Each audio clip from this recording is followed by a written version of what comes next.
Yeah. So we're chatting today to Lindsey, who's in Tokyo, Japan. Hi, Lindsey. Hi.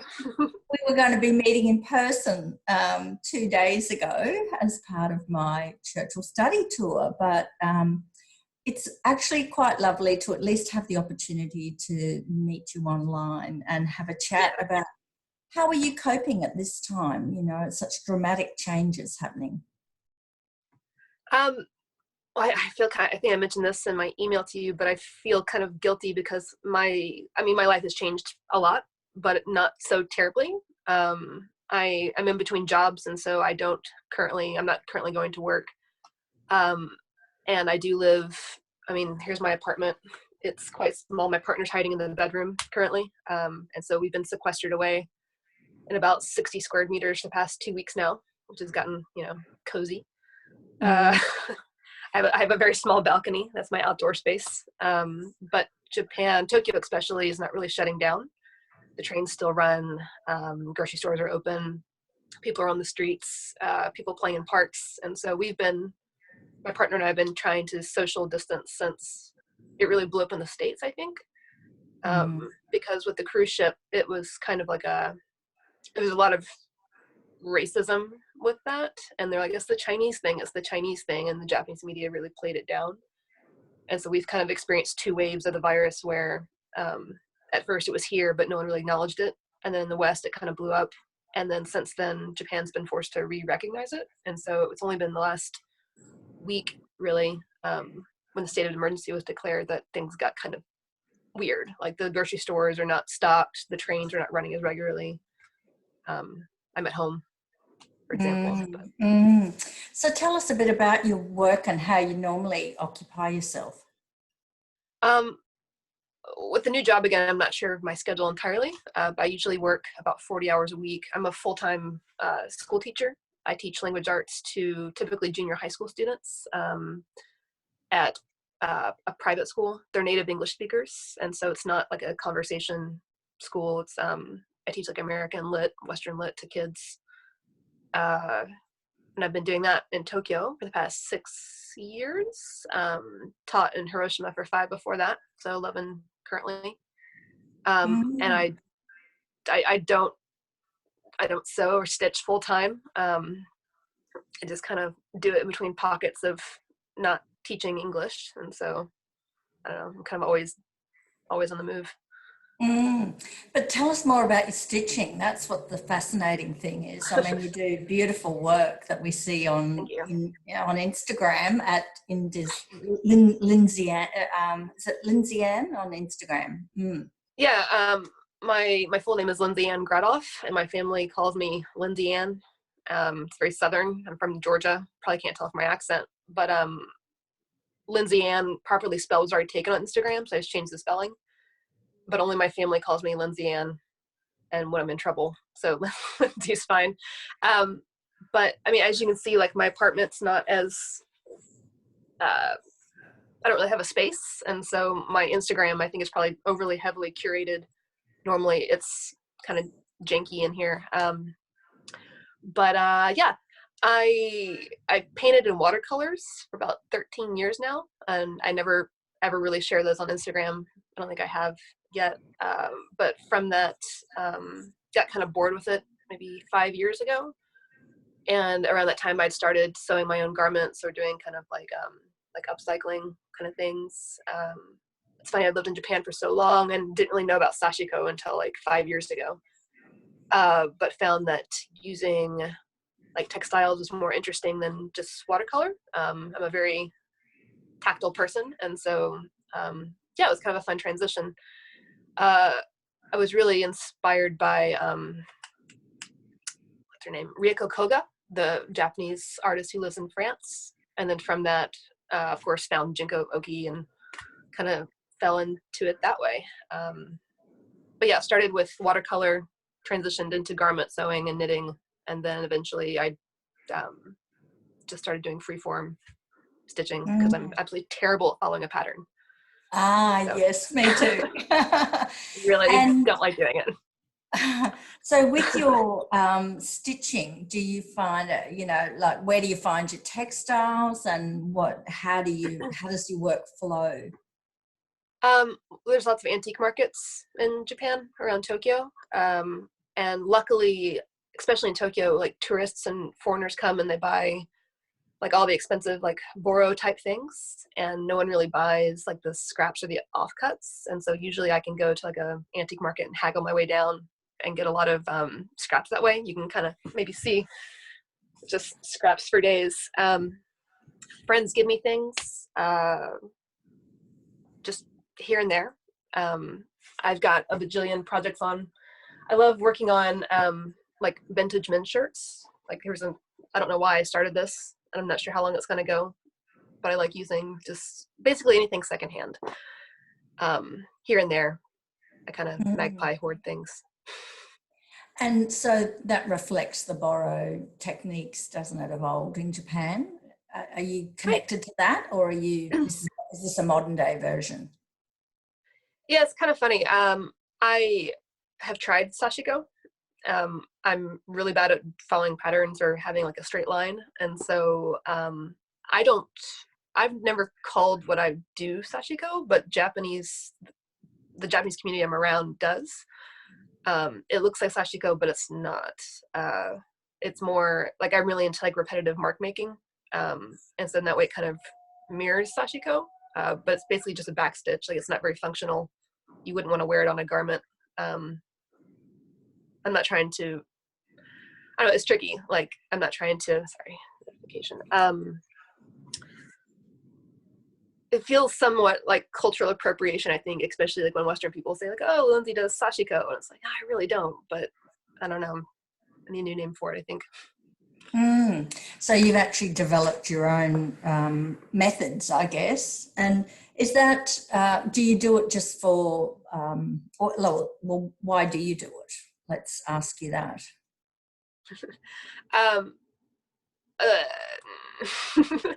Well, I really liked painting.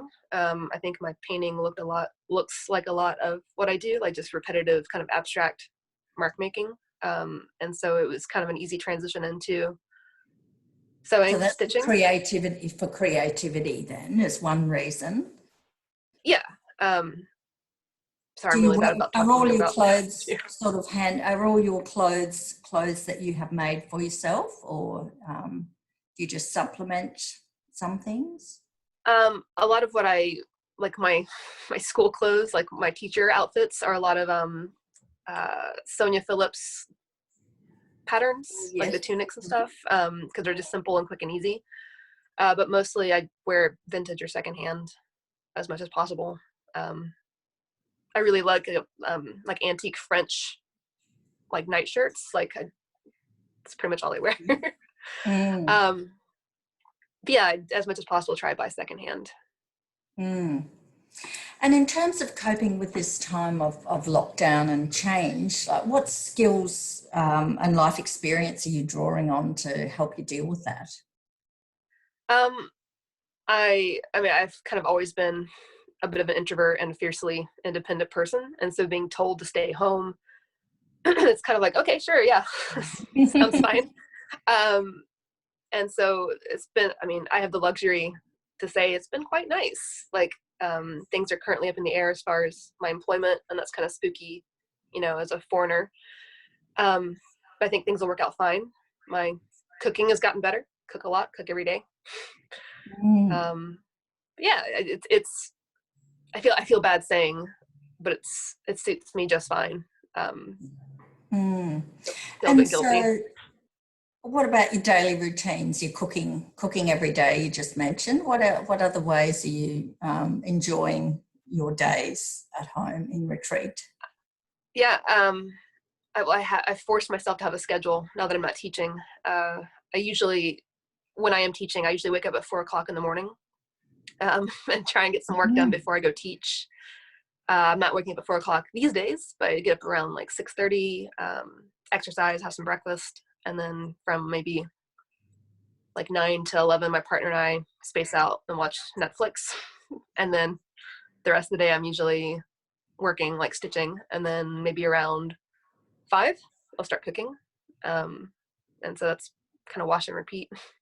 And is the meditative nature of stitching quite soothing at this time or any time for you? Is that why it's one funny. of the reasons you do it?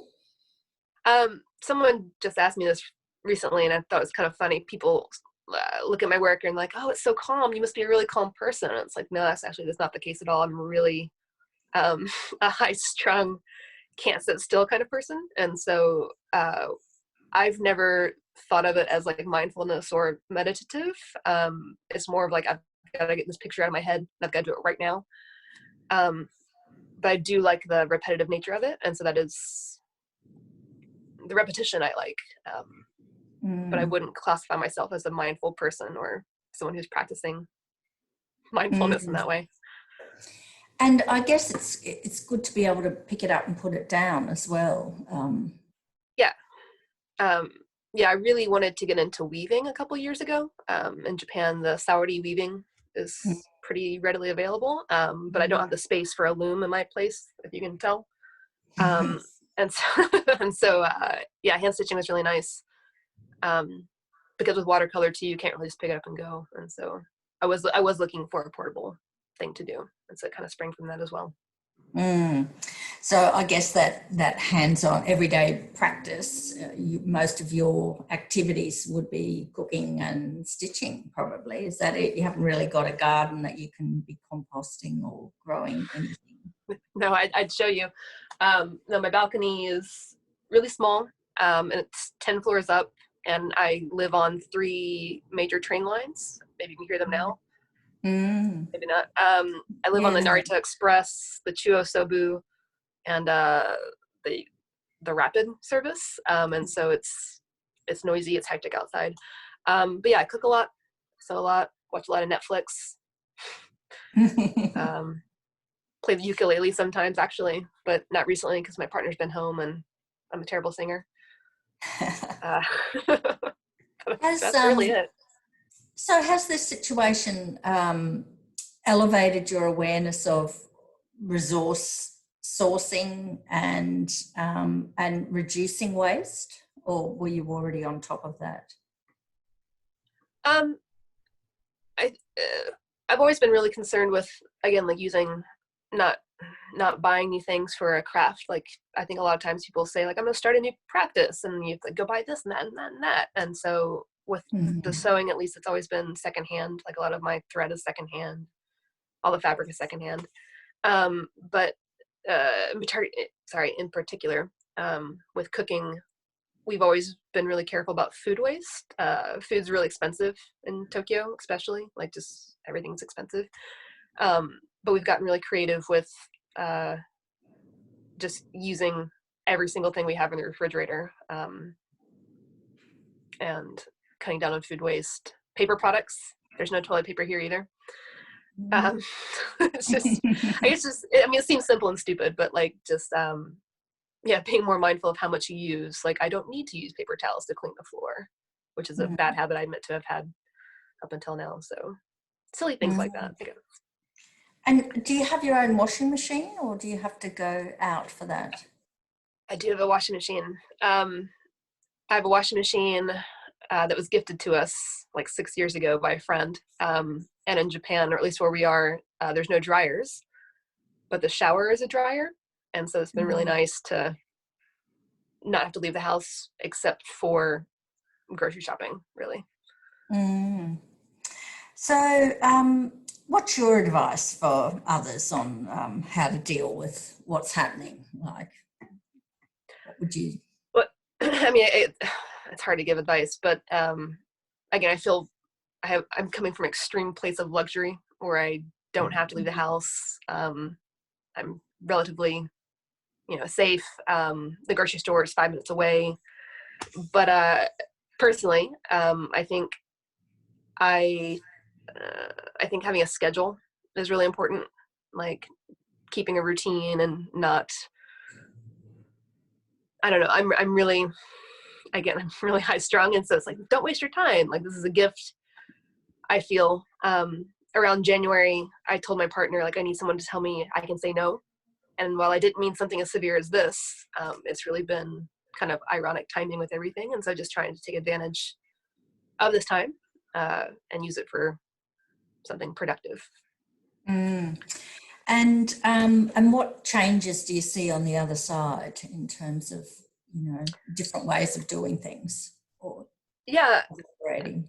I don't really know as far as Tokyo, because people are still really stubborn and people are not really changing their lifestyles so much. And there is already, like, we have socialized healthcare here.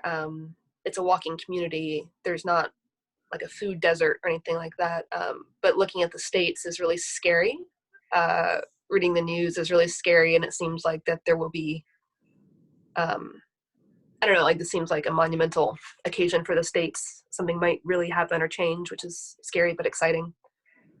But as far as Tokyo or Japan, it's hard to say.